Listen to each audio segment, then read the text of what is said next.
migrants first came to sanctuary cities, Democrats rolled out the red carpet.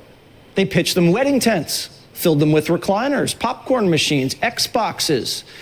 Leaders of sanctuary cities campaigned on the issue and boasted about all the illegals they'd let in, remember?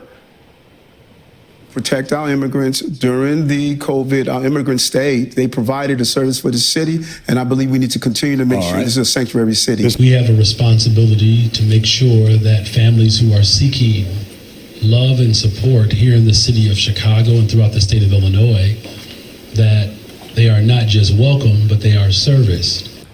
But house guests can only stay for so long before getting on your nerves. The migrants are now causing trouble in the communities that were forced to take them in.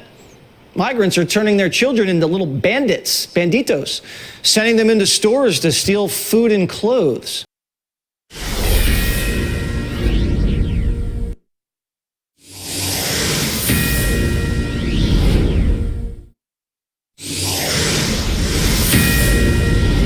Commie Manifesto, it's a manifesto for how to destroy the existing capitalist society.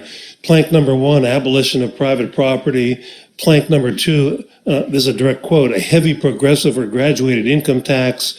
Number 3, abolition of all rights of inheritance. That's another attack on private property. Number 4 is confiscation of land of those who speak out against the government. That's a direct quote from the Commie Manifesto. So that's a twofer. That's a destruction of private property and a destruction of free speech at the same time. Number 5, centralization of credit in the hands of the state. So, I have a little picture. It says Greenspan, Bernanke, in the margin over here. I gave a talk by joining Congressman Thomas Massey in supporting an amendment to the bill to abolish the federal Department of Education. Our public schools should have local control, not a centralized federal government pushing curriculum that sways way far away from reading, writing, and arithmetic. 161 Republicans voted to get rid of the Department of Education, but we still had 60 Republicans join every Democrat to defeat that amendment. The unfortunate reality is that our federal government is going to continue to have a big say on pushing drag shows, gender ideology, critical race theory, and all this other woke BS. And if that's our current reality, then we darn well better make sure that parents have the right to know what's going on in their child's school.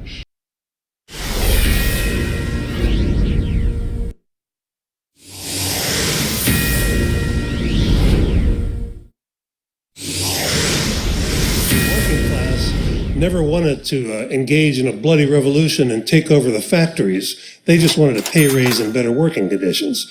And so the Marxists of the day were very upset that the working class never bought into this. So what do? Well, they set up a different type of class struggle. It's no longer the capitalist class and the working class. Now it's the oppressor class and the oppressed class.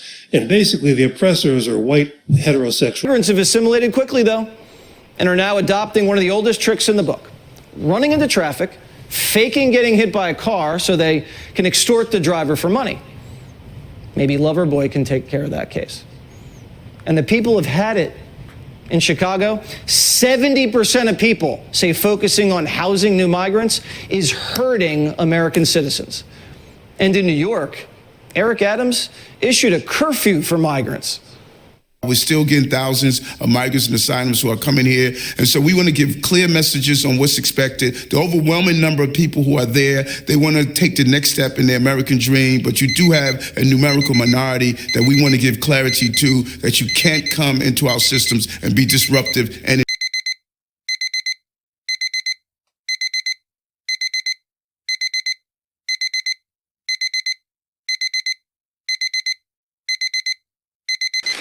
And remember when I used to say Mexico will pay for pieces of the wall, but you can't do it legally. It's a little hard for them to pay for a wall that we own. It's not that easy. But there was no real legal mechanism. But there was a mechanism where they could pay for soldiers. So I want 28,000 soldiers on the border. I want a remain in Mexico policy. I got all this stuff. And I got it despite the State Department. Everyone else telling me you can't get it. A woman at the State Department was terrific, but she was not a good negotiator. She said, "Sir, you can't get free soldiers from Mexico. We've been asking them for years. They won't do it." I said, "Yes, they will. 100% they'll do it. 100%. And as far as catch and release, you know, catch and release meant we release them into our country. We had a new definition. Catch and release, we release them into Mexico. Slight difference, slight difference.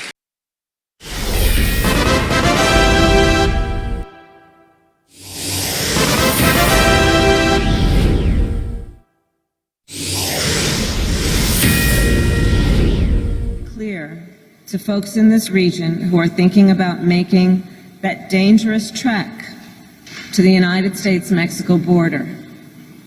Do not come. Do not come.